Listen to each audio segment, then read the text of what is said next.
Welcome to మెగానే TV burning topic. Pakistan navy కష్టాల్లో కూరుకుపోయింది. ఆపరేషన్ సింధూర్ తర్వాత పాకిస్తాన్ యుద్ధ నౌకలు ఓడరేవులకే పరిమితమయ్యాయి. మరోవైపు భారత నేవీ అరేబియా సముద్రంలో ఆధిపత్యం చలాయిస్తుంది. అసలు పాకిస్తాన్ నేవీ ఇలా బలహీనపడటానికి కారణం ఏంటి? దాని ఫ్లీట్ ఎందుకు ఇంత చేతగానితనంగా మారింది? భారత నేవీ ఎలాంటి దూకుడు చూపిస్తుంది? ఈ సవాళ్లను పాకిస్తాన్ ఎలా అధిగమించగలదు? Watch the story.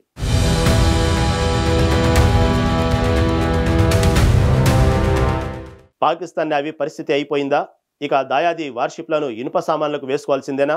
అసలు ఆపరేషన్ సింధూర్ తర్వాత పాకిస్తాన్ నావికా దళం ఎందుకు సైలెంట్ అయిపోయింది? అసలు భారత్ ఏం చేసింది? ఆపరేషన్ సింధూర్ ఏప్రిల్ 22న జమ్మూ కాశ్మీర్లోని పహల్గామ్లో జరిగిన ఉగ్రదాడికి భారత్ ప్రతీకారంగా చేపట్టిన చర్య. భారత వైమానిక దళం మే 7 నుండి 10 మధ్య పాక్ ఆక్రమిత కాశ్మీర్లోని ఉగ్రవాద కేంద్రాలపై ఖచ్చితమైన దాడులు చేసింది. ఈ దాడులు పాకిస్తాన్ నేవీని బలహీనం చేశాయి. ఆపరేషన్ సింధూర్ తర్వాత పాకిస్తాన్ నేవీ ఓడలు అరేబియా సముద్రంలో కనిపించడం లేదు. దీనికి చాలా కారణాలు వినిపిస్తున్నాయి. పాకిస్తాన్ నేవీ చాలా యుద్ధ నౌకలు 1990లలో బ్రిటన్ నుంచి కొనుగోలు చేసిన టైప్ 21 ఫ్రిగేట్లు. ఇవి చాలా పాతవి. ఈ ఓడలు తమ సేవాకాలం దాటిపోయాయి. తరచూ రిపేర్లు వస్తున్నాయి. స్పేర్ పార్ట్స్ దొరకడం కష్టంగా మారింది. దీనికి తోడు ఖర్చు ఎక్కువ అవుతుంది. యువక ఓడల రిపేర్కు సరైన సాంకేతిక శిక్షణ, స్పేర్ పార్ట్స్ లేకపోవడం వల్ల చాలా ఓడలు కరాచీ ఓడర్లేవనే నిలిచిపోయాయి. దీనికి తోడు ఆపరేషన్ సింధూర్లో భారత నేవీ ఆధిపత్యం పాకిస్తాన్ సైనికుల్లో ఆత్మవిశ్వాసం తగ్గించింది. ఈ దాడిలో భారత నేవీ యొక్క INS విక్రాంత్, MiG-29K ఫైటర్ జెట్లు పాకిస్తాన్ నేవీ RAS-72C ఈగల్ విమానాన్ని తిరిగి ఒడ్డుకు పంపాయి. పాకిస్తాన్ నేవీ ఓడలు కరాచీ ఓడరేవు దగ్గరే పరిమితమయ్యాయి.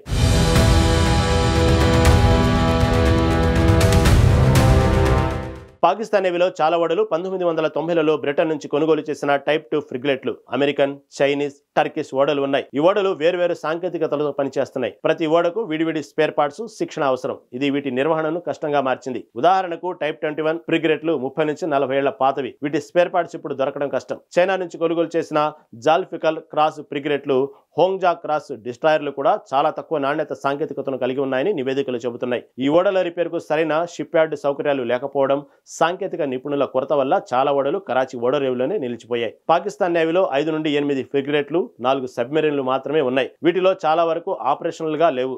ఇంకా ఆర్థిక సంక్షోభం కారణంగా పాకిస్తాన్ రక్షణ బడ్జెట్ భారత్తో పోలిస్తే చాలా తక్కువ. దీనివల్ల కొత్త ఓడల కొనుగోలు, రిపేర్లు, శిక్షణకు డబ్బు సరిపోవడం లేదు. ఆపరేషన్ సింధూర్లో భారత నేవీ బెహ్రూస్ క్షిపణులు, సబ్మెరీన్ ఆధారిత దాడుల సామర్థ్యం చూసి పాకిస్తాన్ నేవీ సిబ్బంది మనోధైర్యం కోల్పోయారు. చైనా గాద్వార్ పోర్టును కాపాడే సామర్థ్యం కూడా పాకిస్తాన్ నేవీకి లేదని నివేదికలు సూచిస్తున్నాయి.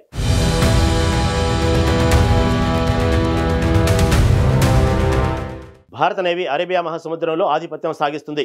దీనికి ఆధునికత, సాంకేతిక శిక్షణ, వ్యూహాత్మక ప్రణాళిక కారణం. ఆపరేషన్ సింధూర్లో భారత నేవీ సామర్థ్యం స్పష్టంగా కనిపించింది. రక్షణ మంత్రి రాజ్నాథ్ సింగ్ చెప్పినట్లు భారత నేవీ 96 గంటల్లోనే పాకిస్తాన్ తీరంలో బ్రహ్మస్ క్షిపణులను, టార్పేడ్లు, క్షిపణులతో దాడులు చేసే సామర్థ్యం చూపించింది. INS విక్రాంత్, MiG-29K ఫైటర్ జెట్లతో పాకిస్తాన్ RAS-72C ఈగల్ విమానాన్ని తిరిగి ఒడ్డుకు పంపింది. భారత నేవీలో 2 ఎయిర్ క్రాఫ్ట్ క్వారియర్లు, 10 డిస్ట్రాయర్లు, 13 ఫ్రిగేట్లు, 18 సబ్మెరీన్లు ఉన్నాయి. ఇవన్నీ ఆధునిక సాంకేతికతతో బ్రహ్మోస్, బరాక్ 8 క్షిపణులతో సన్నద్ధంగా ఉన్నాయి. ఆత్మనిర్భర్ భారత్ కింద భారత్ స్వదేశీ ఓడలు, క్షిపణులు, రాడర్ వ్యవస్థలను తయారు చేస్తుంది. ఇంకా భారత నేవీ నీల్గిరి క్లాస్ ఫ్రిగేట్లు, విశాఖపట్నం క్లాస్ డిస్ట్రాయర్లు ప్రపంచ స్థాయి సాంకేతికతను కలిగి ఉన్నాయి. ఆపరేషన్ సింధూర్లో భారత నేవీ కరాచీ ఓడరేవు, పాకిస్తాన్ నేవీ ఆస్తులను లక్ష్యంగా చేసుకునే సామర్థ్యం చూపించింది. కానీ దాడి చేయకుండా ఆగింది. ఇది భారత్ వ్యూహాత్మక సమయాన్ని, అదే సమయంలో ఆధిపత్యాన్ని చాటింది. భారత నేవీ అరేబియా సముద్రంలో పెట్రోలింగ్ ను పెంచి పాకిస్తాన్ జలమార్గాలను తన నియంత్రణలో ఉంచింది. చైనా పాకిస్తాన్ ఆర్థిక కారిడార్లోని గ్వాదార్ పోర్టును కాపాడే సామర్థ్యం పాకిస్తాన్ నేవీకి లేకపోవడం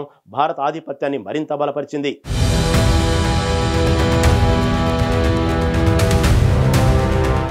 పాకిస్తాన్ నేవీ ఈ సంక్షోభం నుంచి బయటపడాలంటే దీర్ఘకాలిక బహుముఖ వ్యూహం అవసరం. పాత టైప్ 21 ఫ్రిగేట్లను ఆధునిక ఓడలతో భర్తీ చేయాలి. చైనా నుంచి టైప్ 039B సబ్మెరీన్లు, జిన్నా క్లాస్ ఫ్రిగేట్లు కొనుగోలు చేస్తున్నప్పటికీ వీటి నాణ్యతను మెరుగుపరుచుకోవాలి. షిప్ యార్డ్లను ఆధునీకరించి సాంకేతిక నిపుణులను శిక్షణ ఇవ్వాలి. స్పేర్ పార్ట్స్ లభ్యతను పెంచడానికి చైనా, టర్కీతో ఒప్పందాలు కుదుర్చుకోవాలి. చైనాకు చెందిన తక్కువ నాణ్యత ఆయుధాలపై ఆధారపడడం తగ్గించాలి. టర్కీ నుంచి కొనుగోలు చేస్తున్న 80 కార్గి డ్రోన్లు, క్లాస్ క్యారెట్లు ఆధునిక సాంకేతికతను కలిగి ఉన్నాయి. వీటిని సమర్థవంతంగా ఉపయోగించాలి. అయితే పాకిస్తాన్ ఆర్థిక సంక్షోభం, తక్కువ రక్షణ బడ్జెట్ ఈ సంస్కరణలకు అడ్డంకిగా ఉన్నాయి. ఆర్థిక స్థిరత్వం, సైనిక బడ్జెట్ను సమతుల్యం చేయడం ద్వారా మాత్రమే ఈ సవాళ్లను అధిగమించగలదు. లేకపోతే భారత నేవీ ఆధిపత్యం మరింత బలపడుతుంది. పాకిస్తాన్ సముద్ర భద్రత బలహీనమవుతుంది.